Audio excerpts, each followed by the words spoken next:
dan seperti berdengki-dengkian antara dua orang tilmid dan murid yang belajar ilmu tilmid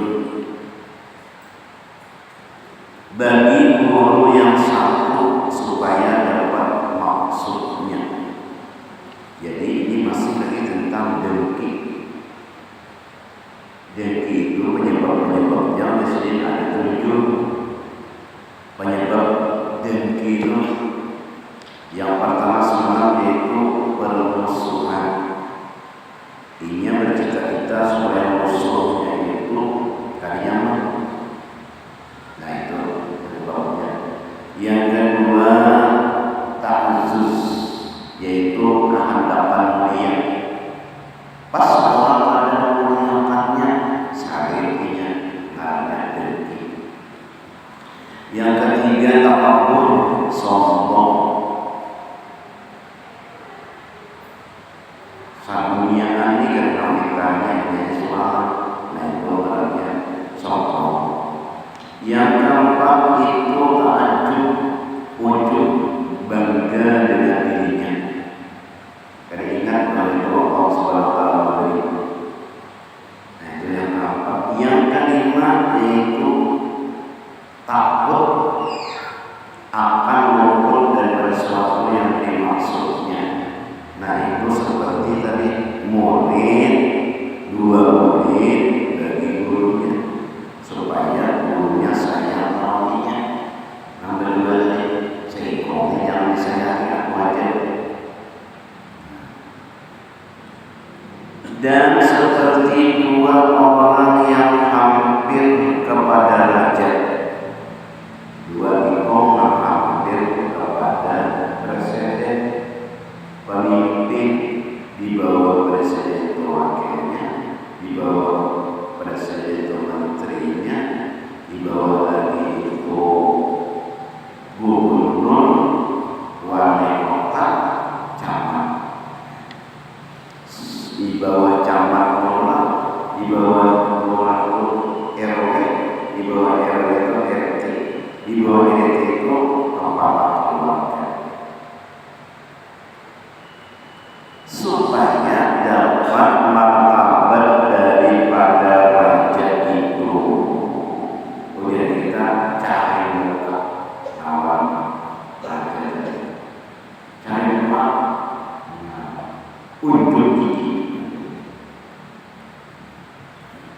supaya dinya supaya pas nambah nang seriko aja nanti disayangi oleh raja, dianggap macam-macamnya, yang oleh gubernur, yang oleh menteri, nang seriko ada nanti dengki antara dua orang tadi, dan seperti berdengki-dengkian antara dua orang yang mengajar. Dua orang mengajar berarti guru, sama-sama guru, mengajar mawakil, yakni mengajar akan ilmu, belajar ilmu pengajian yang menjagakan kepada akhirat, dijagakan kepada akhirat dan istiqomah kayak apa dulu supaya umurnya sah ibadah dari mempraktikkan dijaga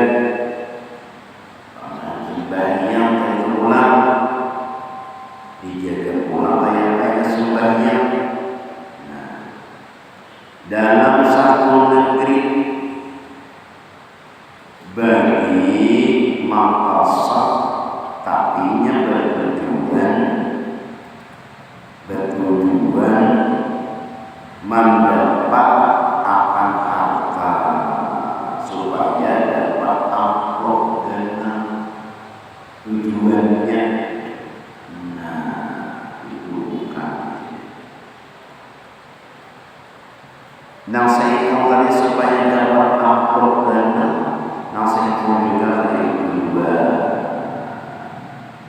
Pas ikonnya aja di seluruh pas ikonnya ada nada ini. Nah, mengajar bagi nama kasar akan harta tujuannya kalau ada jadi orang pada jadi ada itu sadar dapat duit atau kebesaran atau kemudahan daripada orang yang di dalam negeri itu. Nah, ini adalah tujuannya itu ada kebesarannya atau kemegahannya supaya dihormati orang di guru, supaya diciumi orang tangan bulan balik. Nah, ada pas orang tadi menjadi kaya itu berdua tadi maka menjadi nasi tadi berbagi. Jadi demikian.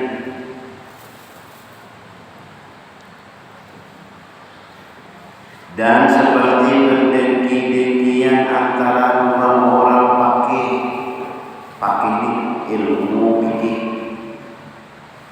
yang mengajar ilmu hukum syara di dalam negeri, mengajar sendiri pakai tadi orang pakai yang mengajar ilmu hukum syara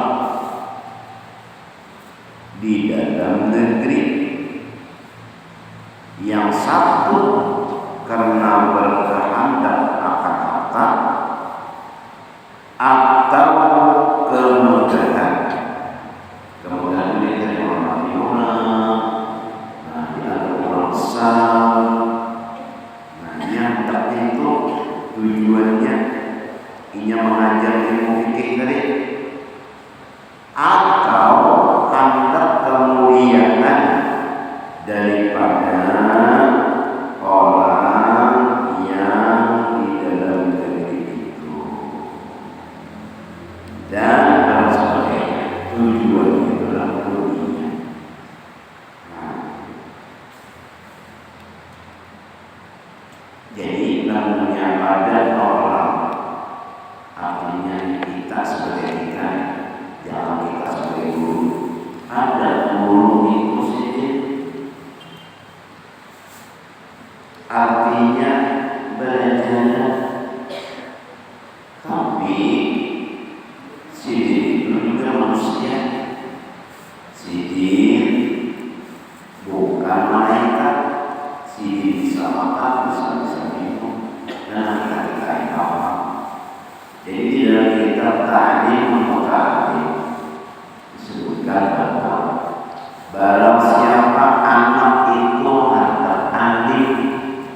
Kadang namanya gurunya itu dihujat, bahkan gurunya dilaporkan ke polisi, apa gurunya itu anaknya kita.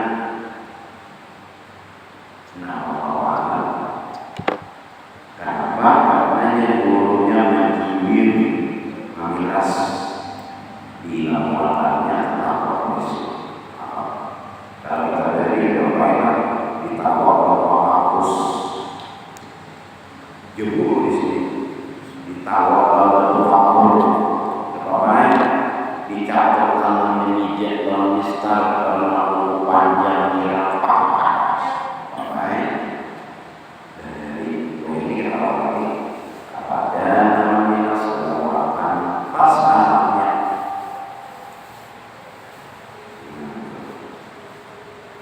Itu di dalam kitab Ta'lim Muta'allim namanya Sidin.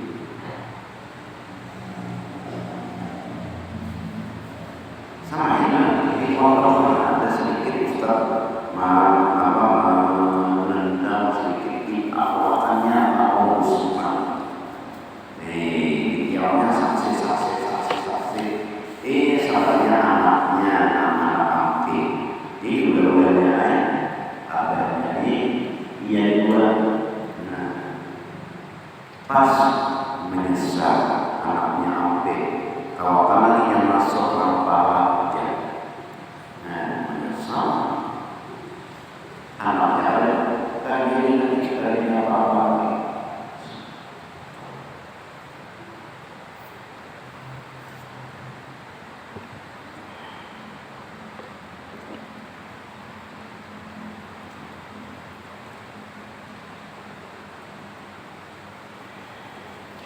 Nah itu artinya badan seimbang ilmu itu dengan kita. Jangan melihat orang misalnya namanya Sidin, karena kalau ini juga sendiri, kadang saya menunjuki dari namanya SPP-nya, gratis saja Ustaznya Ustaz itu bukan malaikat di manusia itu adalah manusia makan seluruh orang berapa tempat. Jadi itu yang minta misalnya kita mendengar kayak ini gratis semuanya Ustaz yang dari itu ada dalam kitab Ta'lim Sidin di mana memang kita apa? Yang keenam yaitu hubur riasati wa talabul jahi. Nah, penyebab dengki itu yang keenam yaitu kasih ia jadi kepala orang dan menuntut ia akan kemegahan, artinya tamak dalam jadi kepala kantor, kepala kampung, kepala adat, dan menuntut ia akan kemegahan, mencarinya akan kemegahan, kebesaran dituntutnya, yaitu seperti orang yang menuntut ilmu akan beberapa daripada ilmu, banyak ilmunya,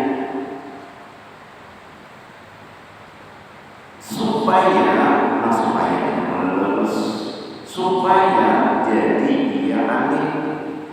Ada orang menuntut ilmu supaya ilmu yang besar, alim besar tujuannya. Padahal kita menuntut ilmu itu disuruh kalau ini bagi gabung muslimin dan muslimat, tetapi dia menuntut ilmu sadar alim yang besar yang tiada bagi ada bandingannya, ini aja palingnya suara kampus itu. Jadi menunjuknya supaya ini jadi alim besar. Karena ada bandingannya. Yang di dalam dunia sahabatnya apa? Sahabatnya jadi cita-citanya itu saudara jadi alim sahabatnya. Maka tiap-tiap pandangan akan orang yang alim sepertinya itu maka dengkinya dia. Pas mana ada orang itu dengkinya akan dia dan dalam sebagainya.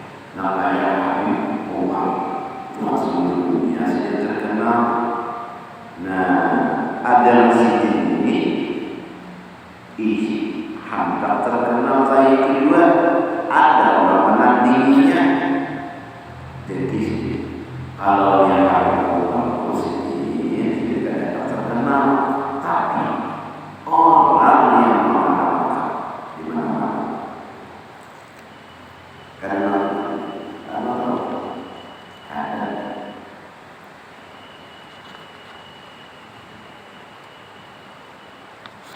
yang ketujuh yaitu hubsun nafsi wa syukuha. Yang ketujuh yaitu hubsun nafsi wa syukuha, yakni sangat jahat nafsunya dan sangat kikir dirinya itu yang ketujuh.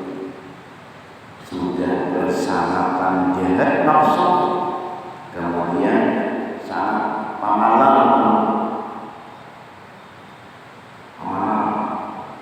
kikir, pelit. Maka tiap-tiap ia melihat akan seorang yang diberi oleh Allah Ta'ala, diberi oleh Allah Ta'ala seorang akan dia nikmat seperti harta. Orang yang diberi Allah nyaman berat, rumah benar, bagus pula, dibantu, tata letak dan isi kamar bagus-bagus, perabotannya, pokoknya rumahnya itu paling bagus se-Indonesia. Nikmat Allah diberinya kepadanya. Mana orangnya orang saleh, orangnya orang iya itu ibadah, orangnya alim, orang temu lunas Allah. Seperti harta diberi oleh Allah Subhanahu wa Ta'ala kepadanya. Atau lainnya, nah maka salah dia akan orang yang diberi oleh Allah Ta'ala akan dia nikmat itu. Saat itu Allah Ta'ala memberi dunia motor yang banyak diisi, motor yang bagus-bagus, jalan bagus-bagus, sampai sebenarnya dan kenal kata Allah yang tidak sesuai.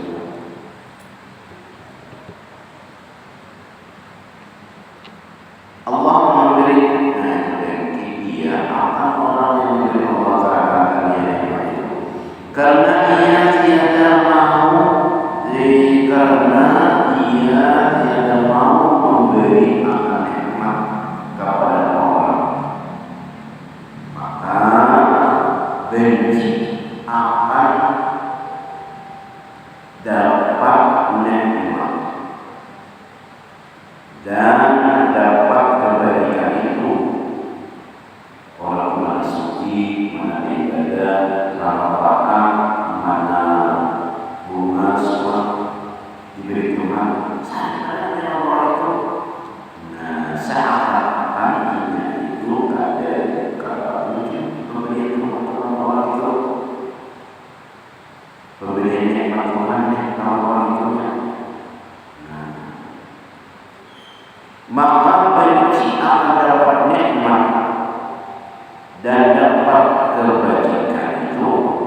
dan suka ia hilang nikmat itu, gembiranya kalau hilang nikmat itu daripada orang yang lain itu gembiranya. Nah, itu namanya dengki. Dan sekalian yang tersebut itu haram. Dengki namanya. Lagi dicela oleh syara. Lagi dicela oleh syara.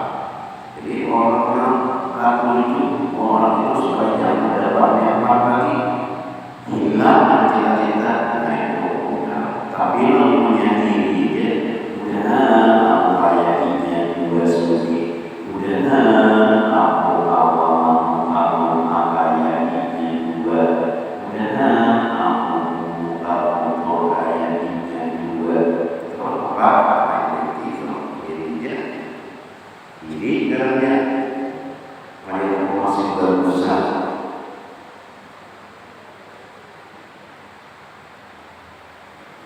Nah, kalau itu kemudian itu habis hartanya yang ada lagi jadi uangnya orang itu naik lagi dan habis hartanya. Nah, itu hanya ini. Wallahu a'lam.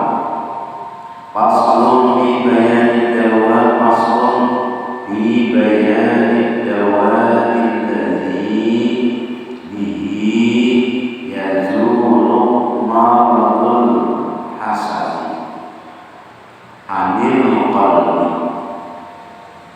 Ini suatu pasal pada menyatakan obat yang dengan dia hilang penyakit. Penyakit apa? Hilang penyakit hasad. Obatnya di dalam hati.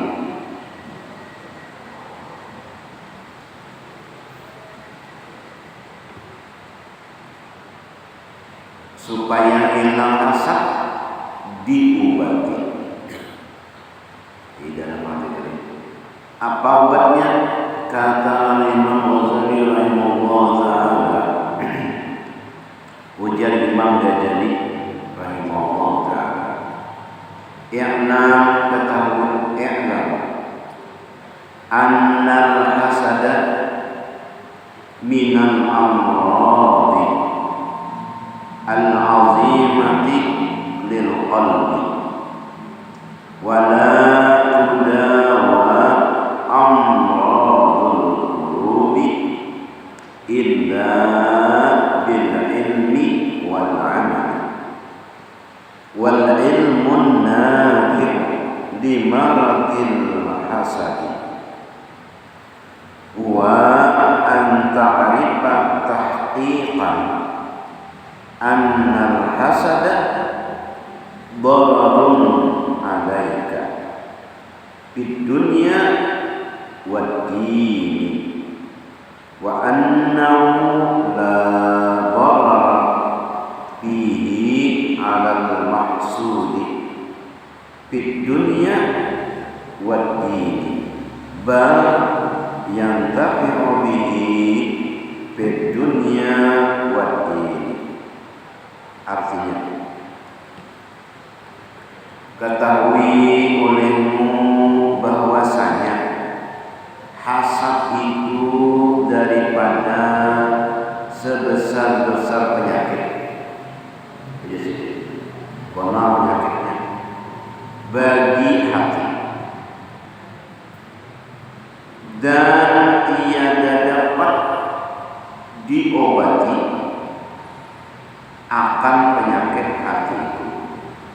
Ada dalamnya yang dikarang oleh Abu Qadir Al-Mandini dalam kitab karangnya Pahlawan bagi hati. Nah, itu obatnya ada situ. Nah, di sini disebutkan oleh Imam Ghazali ulang.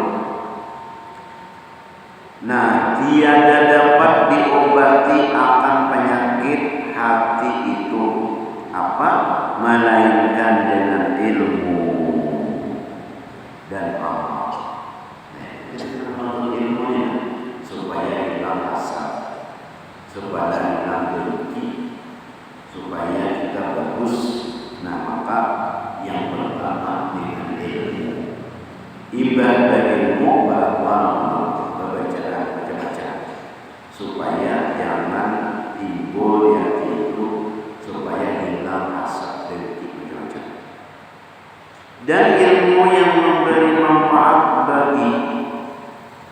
bagi penyakit hasad itu, yaitu bahwa engkau ketahui dengan sebenar-benarnya bahwa hasad itu memberi mudarat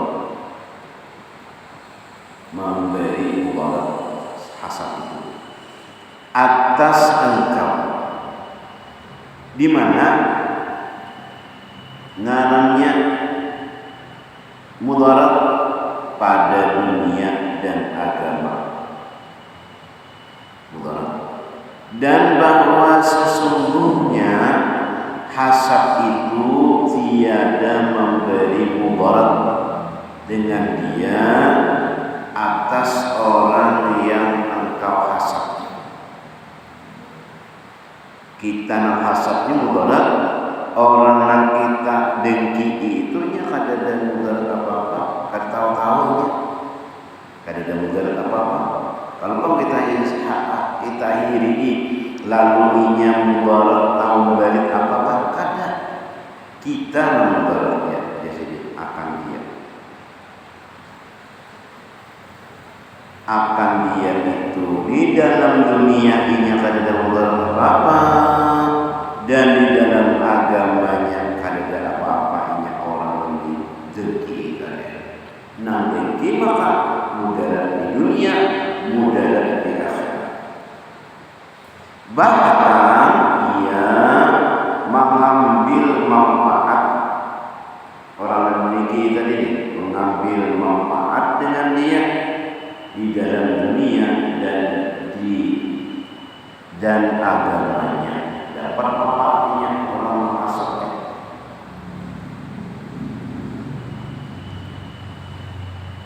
Jadi orang hasad ini pahalanya diunjuk lawannya, dosanya ini itu diambil oleh orang hasad. Adalah itu mudarat pahala beruntung.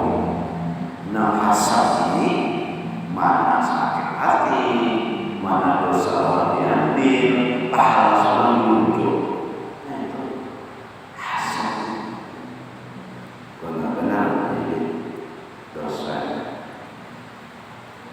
Adapun keadaan hasad itu